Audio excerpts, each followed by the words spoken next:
চোখের পানি ফালাইয়া কান্না করিয়া বলে, মনের কষ্টের কথা কি বলবো, আজ ঈদের দিন, আনন্দের দিন।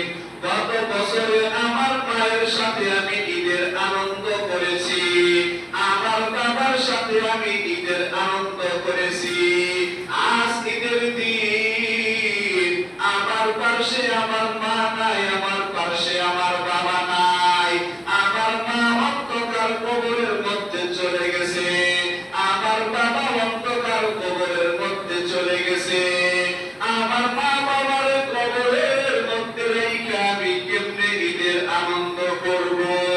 এই জন্য আমি কবরের পাশে দাঁড়াইয়া দাঁড়াইয়া কান্না করতাছি।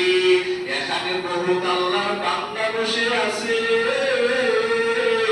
অনেকে এতিম হইয়া গেছে, অনেকের মা নাই, আবার অনেকের বাবা নাই। আল্লাহ তাআলা বলে, ও বান্দা, যাদের মা নাই, যাদের বাবা